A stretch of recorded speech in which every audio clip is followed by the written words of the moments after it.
When students come to me for help, it's often because they just don't know why they're struggling with their golf games. They don't know what to work on to get better. Now, if I was in that situation, this is the first thing I would check, because this is possibly one of the most crucial moves in the golf swing.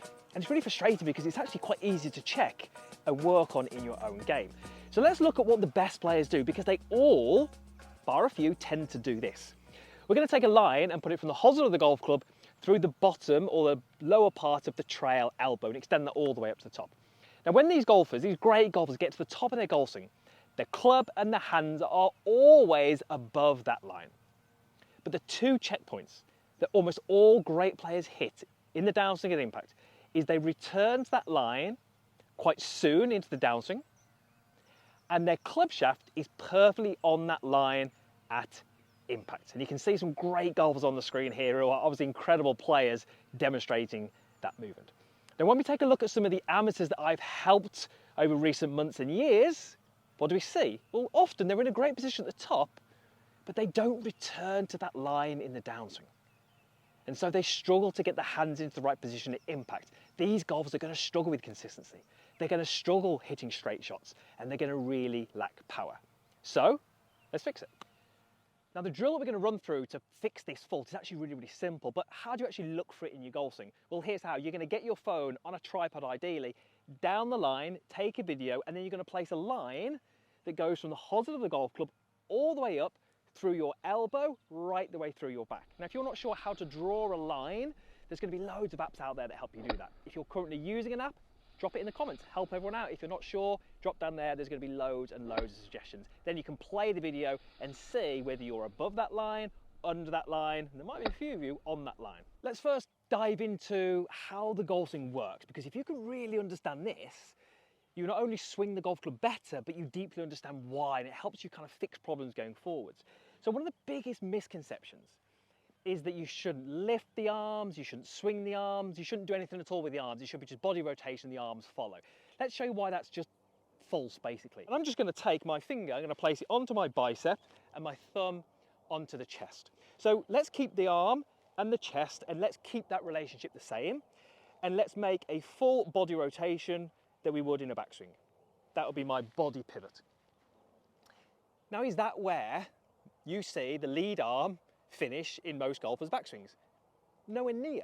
I mean, that's waist high, and we always see that arm much, much higher than that. So in the backswing, you have basically got your body pivoting or rotating through around about 90 degrees.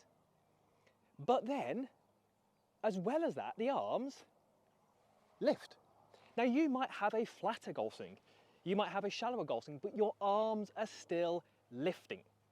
We cannot get away from that, unless you want your backswing to finish with your hands around here. So when we bring the golf club back in, and we do that, there's my relationship. We rotate through 90 degrees. That's not the end of your backswing. Even if I had some wrist set, that's not where you finish your golf swing. The arms have got some lift. That is the key part. When the arms lift in the backswing, they have to do the opposite in the downswing. This is where we see the biggest fault, because what so many amateurs will do is they will lift the arms correctly in the backswing, but they start the downswing with a body rotation, and the arms drop relative to the chest far too late in the downswing. You can see what that's doing to the shape of my golf swing. It's replicating what we saw from those kind of amateurs at the start of the video. So in the downswing, we have to learn how to blend the dropping of the arms and the rotation of the body. That is why I've got this little device sat on my trousers. It's just going to give us a little reference point. So here's what I'd love you to do. Take a setup, and the first little exercise you're going to do, I've got an 8-iron, you're going to chip some golf balls, connecting the arm to the body before you turn the downswing. Make your backswing as normal. Then you're going to take those arms and you're going to lower them relative to your body. See how my trail arm is now reconnected with that little device?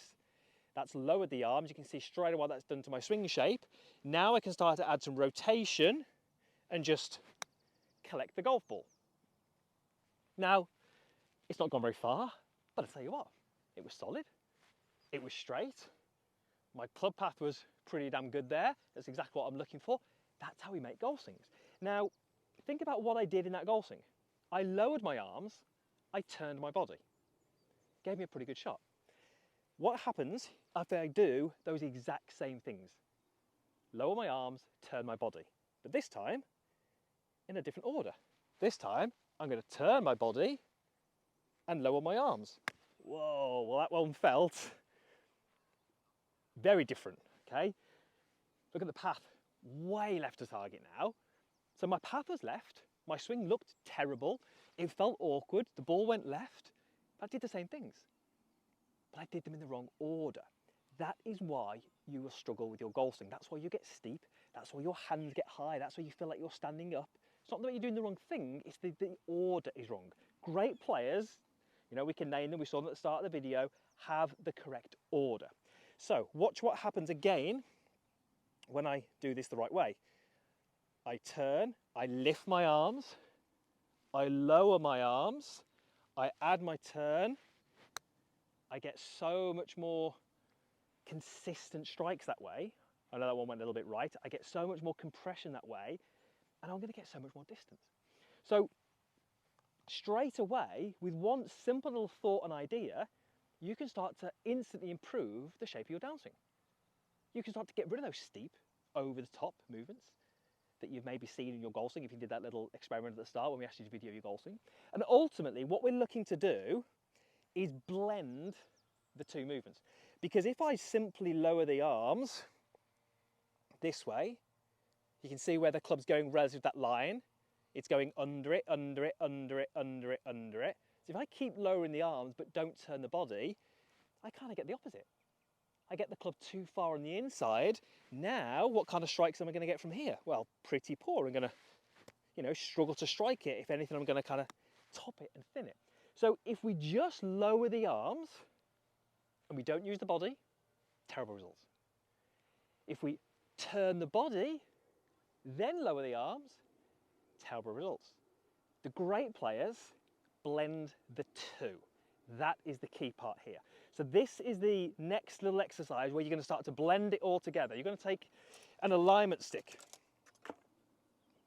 place it on your target line. Let me just make sure that is lined up. That's pretty good. This is now your reference. This is going to tell you how to blend the two.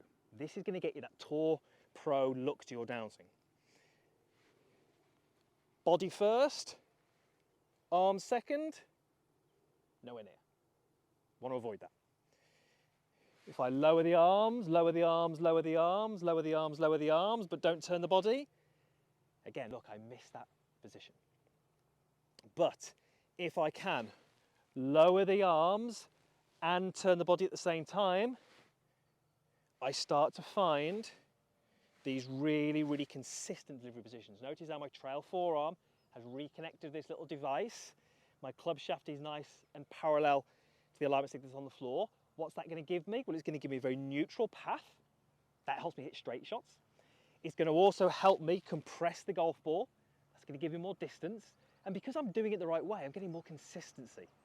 And that's really, really key. So without hitting any shots, you can just go ahead and say, can you blend? Can you blend?